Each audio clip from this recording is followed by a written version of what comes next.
జమున ఒక అందమైన ధనవంతురాలు. ఆమె ఒకరోజు మానసిక వైద్యుడి వద్దకు వెళ్ళింది. తన జీవితం శూన్యమైనదిగా, అర్థంలేని జీవితం జీవిస్తున్నట్టు అనుభూతి చెందుతున్నానని చెప్పింది. డాక్టరు తన ఇల్లు శుభ్రం చేస్తున్న పనిమనిషిని పిలిచాడు.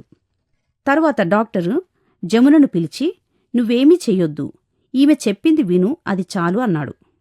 ఆ పనిమనిషి చెప్పడం మొదలుపెట్టింది. "నా భర్త మలేరియా జ్వరంతో చనిపోయాడు. ఆయన చనిపోయిన 3 నెలల తర్వాత నా ఒకే ఒక కొడుకు కార్ యాక్సిడెంట్లో చనిపోయాడు. ఇప్పుడు నాకంటూ ఎవ్వరూ లేరు. నా దగ్గర ఏమీ లేదు. నాకు చాలా రోజులు నిద్రలేదు. తినలేకపోయాను. ఎవ్వర్ని చూసి నవ్వలేకపోయాను. నాకు ఆత్మహత్య చేసుకోవాలని కూడా అనిపించింది. ఒకరోజు ఒక చిన్న పిల్లి నా ఇంటికి వచ్చింది. దాన్ని చూస్తే జాలేసింది. కొంచెం పాలు పోశాను. అది తాగి నా కాలి దగ్గర పండుకొంది. మొదటిగా ఆ రోజు నవ్వాను. అప్పుడు నాకొక తలంపు వచ్చింది. ఒక పిల్లికి సహాయం చేయడం వల్ల ఇంత సంతోషం దొరికినప్పుడు మనుషులకు సహాయపడడం వల్ల ఇంకెంత సంతోషం లభిస్తుందో కదా అని తెలుసుకున్నాను.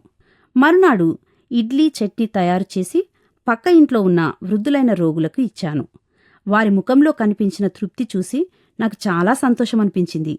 ఇప్పుడు నా సామర్థ్యం కొలది వేరే వారికి సహాయం చేస్తున్నాను.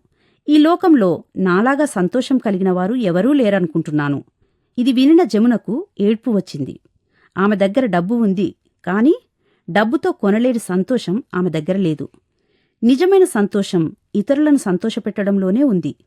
ప్రియ స్నేహితులారా, ఈరోజు మీరు ఎంతమందిని సంతోషపెట్టారు?